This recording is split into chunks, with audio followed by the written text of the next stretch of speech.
All right, glad to have you back. Sequel to the directive given by the Inspector General of Police to the states and zonal commands to immediately mop up recovery of illegal arms, the Katsina Police Command paraded about 298 seized arms. Now, the police commissioner wants those who are yet to return their illegally acquired arms to do so before the law enforcement agencies catch up with them.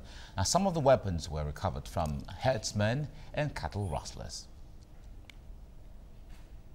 Were gotten from the herdsmen in and around the bush. That's why we recovered this.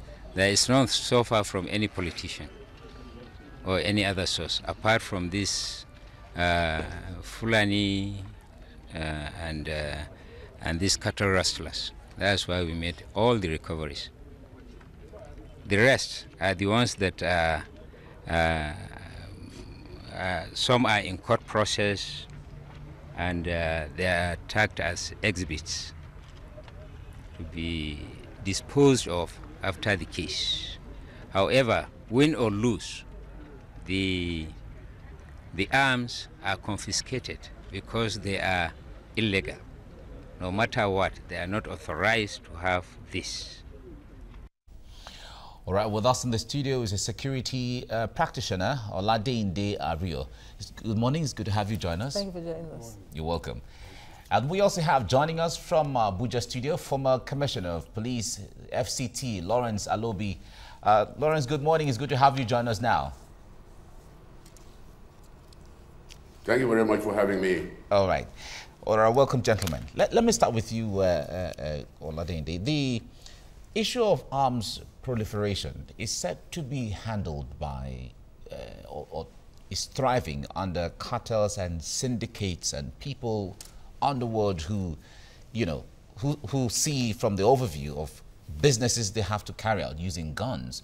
But the police, to a great extent, from what we read and what we have heard, the police actually has capacity, if they want to ensure they mop up all of these arms even before it starts.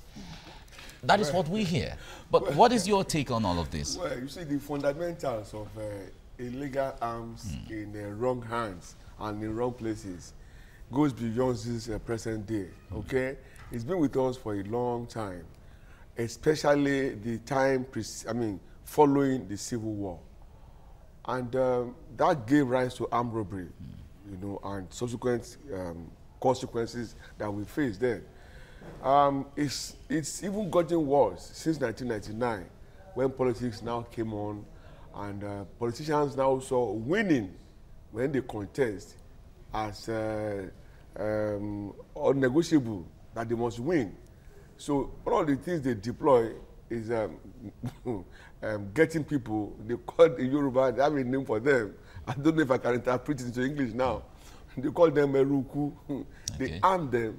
They fight their cause. That's why the die-hard supporters, they don't mind to lose their lives, you know, for the politician to either be in office or to win or whatever. That's why, as a rule, I don't attend political rallies. We are not sure. We are sure of getting there, okay, but we are not sure of living and getting back home alive. You may get hit. Having said that, in coming up with a program or a scheme that is aimed at mopping up arms, I think they needed to have done some homework. For instance, where are they coming from? The sources. You talk of cartels. The cartels are not there on the street in the open market. If you go to an average market, you see cartels, people selling meat, pepper, and all of that. There's nowhere they put guns on the table for sale in Nigeria. You can quote me if I'm wrong. That said, they also want to know how do they come in. When I was looking at the records of recovery so far, Ogun State has a very high figure, over 1,430 or whatever. And I was asking myself why. The reason being that Ogun is a gateway state. When I mean gateway, it's a border state with the Republic of Benin.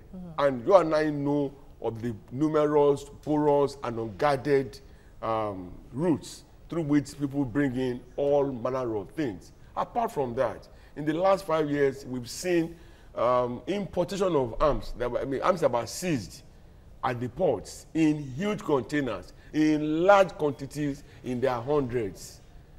You know, so the witness will first of all understand where are they coming from. Okay? When you know that, it's not enough to say you are mopping up the ones inside. You also must make effort to stop the influx. Otherwise, with amount to what you are gaining with the right hand, you're also forfeiting with the left hand. All right, Lawrence, let me come to you now. Do you wonder why it took the order from the IGP for the police commands to start this mop-up process?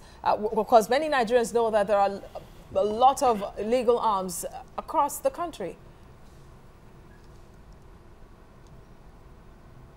Yeah, I think the police are doing a very good job. And the IG directive is in line with the Firearms Act. The Firearms Act provides that license for prohibited firearms can only be issued by the IG under approval of Mr. President. And you know that Section 4 of the Police Act provides that the police have a duty to maintain law and order, prevent crime, and enforce laws. So the police are only trying to enforce the Firearms Act. And anybody who is issued a license to bear firearms, which is prohibited firearms, that license is not a right, it's a privilege. And if the police fails that, the IG fails that, the person who has been given that license is abusing that right, he has a duty under the law, the power of the law, under Section 7 of the Act to revoke that license or permit. And you can see that based on the prevailing situation in the country, firearms have become an instrument of violence, crime, robbery, kidnapping, the herdsmen attack, and so forth. And the IG and the police in general cannot fold their hands and see this kind of thing happening. You see, the police is really trying to be proactive to ensure that the society is safe and secure for all citizens of this country. And will you agree with me that 2019, the general election is coming? And you know that most unscrupulous politicians are presently trying to gather arms for their talks, to cause mayhem. So the IG is only being proactive and trying to enforce the law. A law that is not enforced has no value to man. And it is only by enforcing the law that makes society safe and secure for all law-abiding citizens. And only Mr. President can approve the provision of prohibited firearms. And the IG has authority now to issue out such authority to the person. So therefore, that this is being done, the police is doing the right thing at the proper time. Okay. So what Nigeria should now do to cooperate with the police to show that Nigeria is safe and secure for all of us. All right, Mr. Lobby, let me ask you this. And also to show that. Yeah, let me ask you. Yeah, let me ask you. The point there is you talked about the issue of being illegal to carry firearms. So make us understand, for a place like Nigeria, a country like Nigeria, for instance, what is the criteria for someone to apply to own a firearm or a gun, for instance? What are the criteria for any average Nigerian to own a gun? There are conditions under Section 7, Bracket 2 of the Firearms Act. If you are under the age of 17, you are not entitled to have a firearm. And if you are also a person of unsound mind, or you are temperamental, and you have been found to have been involved in a violent act or crime in the recent times, you are not entitled to bear prohibited firearms. And the IG, or any authority like the Commissioner of Police of a state, has the power, authority to also revoke any license given to anybody as it deems it necessary.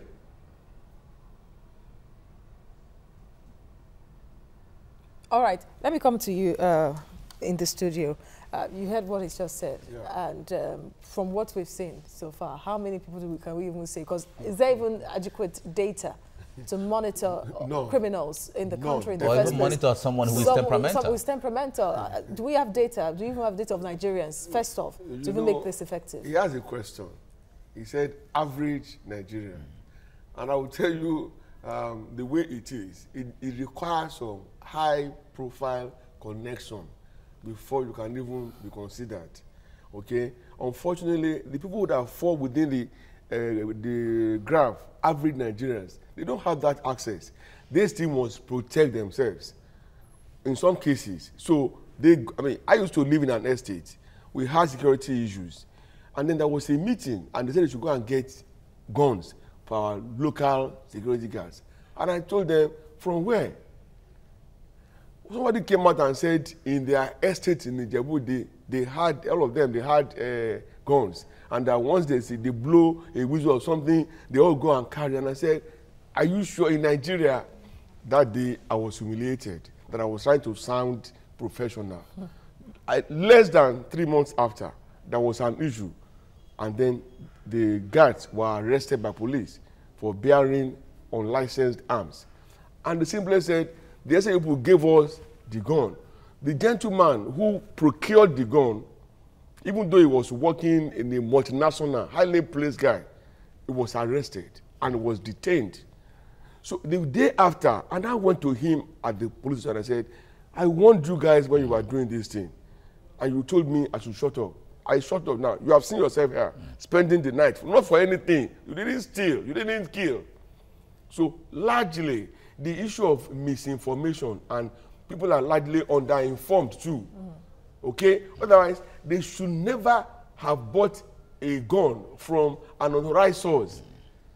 At the end of the day, I couldn't remember how the case went because I no longer live in the estate. But of course, they paid for it. So in achieving good results, I would have expected some campaign to have preceded the instruction from the IG. And what's it going to be focused on? Telling the people why they should not buy or keep illegal arms. Also letting them know the procedure. If you feel you are under any kind of threat, real or imagined, and you want to protect yourself, the way to go, okay?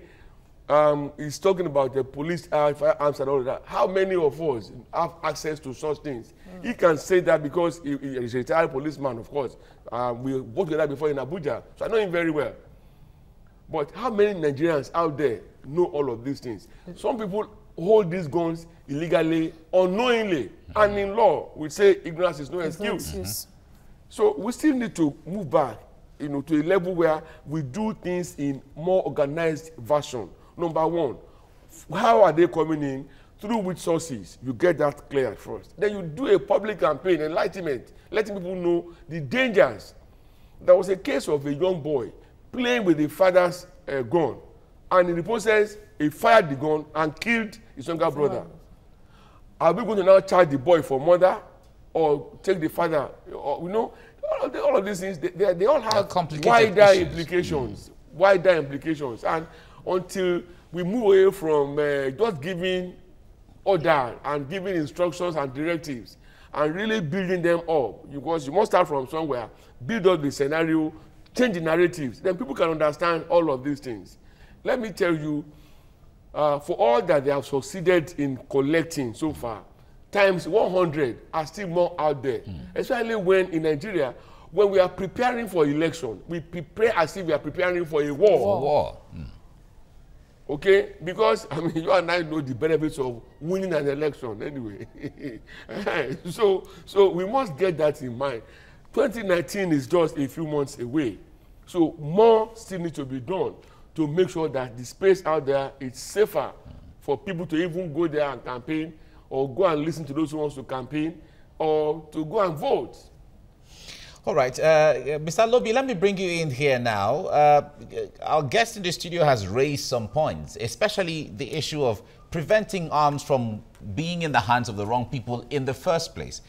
The IG, you have also corroborated that the IG's directive is quite effective and is the right move at the right time.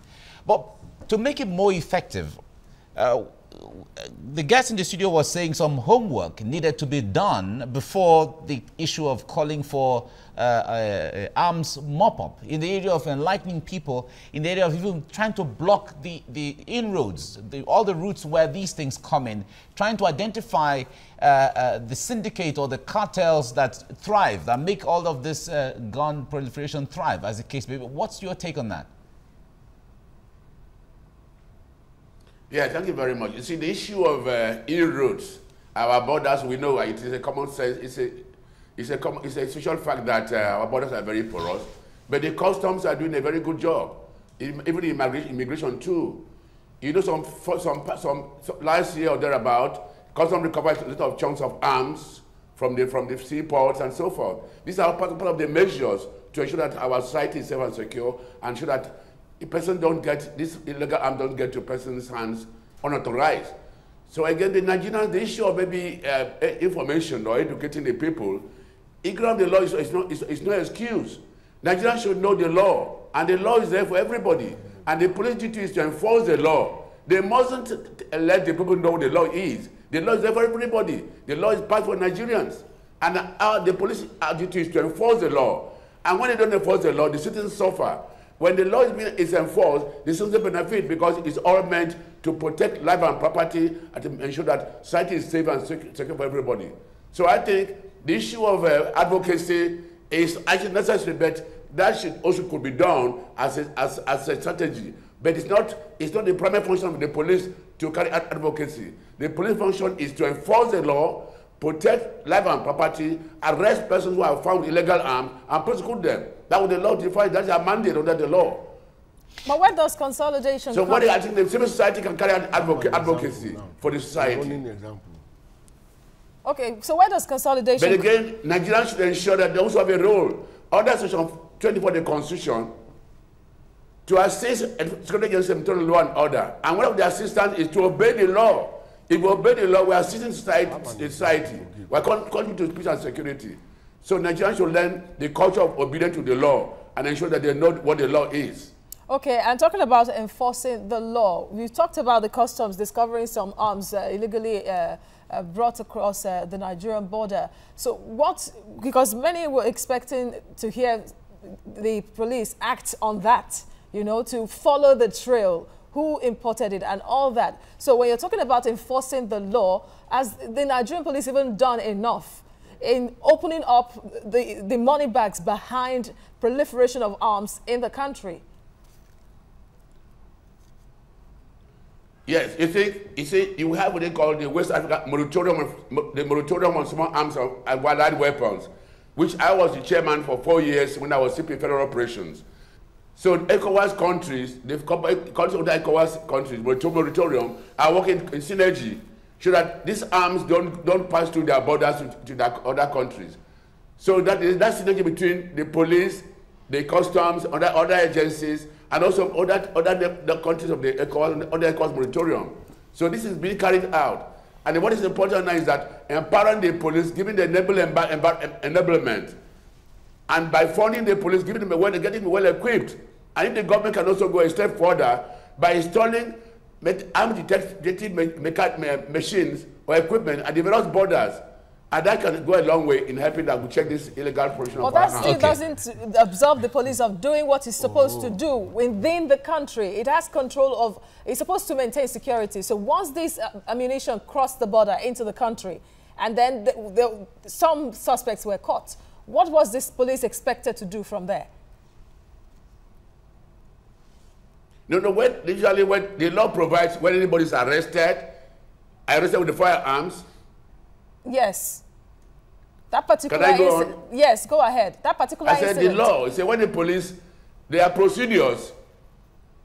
In case somebody is arrested with illegal firearms, you'll be investigated. That investigation will probably lead them to the source how that firearm was procured. And also maybe linked up to other maybe cartels or syndicates, and that would from the known to the unknown. So it is not just the police do a lot of investigation. We even have Interpol. And through Interpol connection, Interpol networking, we also have assistance from other countries who are members of the Interpol. So I think we have a very wide network that will carry out these operations and investigations of illegal arms that come across other countries. Yeah, Lawrence, let me put you on hold. Stop and search operations. Lawrence, let me put you on hold there for a while. Now, Sorry, let me make a clarification. Okay. When he said the police has no business enlightening the people, there's been some campaign in the media telling the people not to buy used phones. And it's being spearheaded by the police. Okay? Nobody is saying that they should turn into orientation agency. No. For certain things, they are critical. They can collaborate. They can collaborate. God bless you. Number two, you asked a question about the arms that were seized at the port, the massive seizures. It's over a year now. I may not remember precisely the days that they were seized. Nothing has been heard. General and April. I have expected that by now, some people should be having their days in the court, explaining their connection and their involvement with those things. Okay? But like most things in Nigeria now, it must have been swept. The last we had was the Turkish government denying that they had a hand in sending, because those arms, they emanated from Turkey. But the government came to say, look, it could have come from our country, but we didn't have a hand in it. These are part of the problems. When cases like this will come up and they will not be conclusively concluded, it's a problem. Yeah, because we remember the customs at that time said, in fact, remember we had the Comptroller General of Customs on the program, and he said theirs is to identify and hand over to the police. Absolutely. So when it comes to continuation of investigation, is beyond the customs. Let me also say something. When he said the government should procure detection equipment at borders, he also said that we have porous borders. So which borders now are you talking about? The borders I know, Idiroko and all of them, yes, they have all these things there. In fact, about 1,400 borders, illegal borders have been identified. Yes, bush parts, and they are in their thousands across Nigeria, up onto the northern part of Nigeria, into Agadez, into Libya, Niger, and all of that. And coming down south, of course, Benin, and all of that, and then through Calabar, the water areas, into Cameroon. All of these places, they have their issues. The question is, I mean, so much that they bring in vehicles, trucks into Nigeria. If they could bring trucks through those unmanned borders, talking about guns, how difficult is it to hide guns? And there are different sizes anyway. So we should be looking at a more pragmatic approach, strategic and well-ordered and well-tailored. Like, not just giving directive. It will work, but it won't achieve total or optimal results, and that's where I stand. All right, we have to leave it here now. Olade Indiario is the security practitioner. Thank you so much for coming on the program. And then former FCT Police Commissioner Lawrence Alobi, thank you for your time on the show. Okay, so we'll go on a short break now. And when we return, we'll be looking at the pressures on commercial banks in the country for liquidity. Stay with us.